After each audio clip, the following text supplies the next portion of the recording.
Bon, on connaît tous ce moment où ton ordi rend comme s'il faisait exprès. Et dans cette vidéo, j'ai pris les choses en main.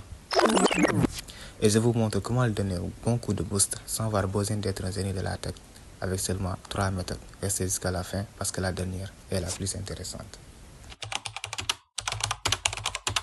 Première méthode, la lenteur au démarrage. C'est quand votre PC prend plus de temps à s'allumer ou qu'il affiche un écran noir avant la page de bienvenue pendant plus longtemps que d'habitude. Alors ce qu'on va faire, c'est simple. On va appuyer sur CTRL-SHIFT-S comme sur cette petite vidéo. Et là, on accède au gestionnaire des tâches où sont rangées par ordre décoration les applications et services selon leur utilisation du processeur. Et là, ce qu'on va faire, c'est aller dans la section applications de démarrage. Et on va désactiver les applications dont on n'a pas besoin au démarrage, pour éviter qu'il surcharge la machine au démarrage, ce qui rend le démarrage plus lent. Et pour ce faire, on va faire un clic droit sur le programme qu'on veut désactiver et appuyer sur désactiver. Deuxième méthode, nettoyage de la mémoire temporaire. Alors, toujours dans la fenêtre gestionnaire des tâches, on va appuyer sur exécuter une nouvelle tâche et une nouvelle fenêtre va apparaître. Et on va taper clean mzr. Puis, cocher l'option créer cette tâche avec des privilèges d'administration.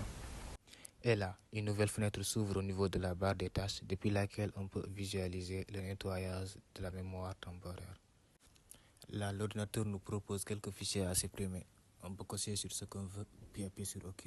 Pour finaliser, il y a à côté l'espace total gagné, c'est-à-dire l'espace qui sera libéré après que ces fichiers soient supprimés.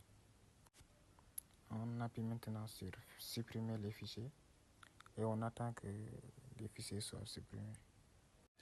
Et voilà, c'est fait. Maintenant, votre PC est plus rapide. Et si ce n'est toujours pas le cas, allons-y pour la troisième méthode.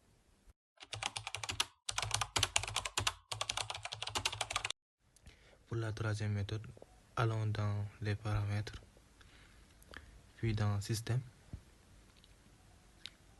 Et là, on descend jusqu'en bas. On appuie sur Information Système. Puis on cherche l'option Paramètres avancés du système. Voilà, ça y est là. On clique dessus. Puis on appuie sur Paramètres dans la section Performance. Dans la nouvelle fenêtre qui apparaît, on appuie sur Avancer. Puis sur Modifier dans la section Mémoire virtuelle.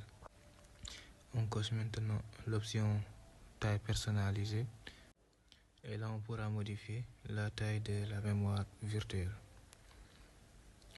Et dans les cases taille initiale et taille maximale, on peut mettre ce qu'on veut. On peut mettre de grands nombres tout en prenant en compte le fait que la taille minimale est de 16. Et pour moi ici, ce qui est recommandé, c'est 192. Puis appuyez sur OK et voilà, il s'est configuré. Et c'est tout pour cette vidéo. Merci beaucoup.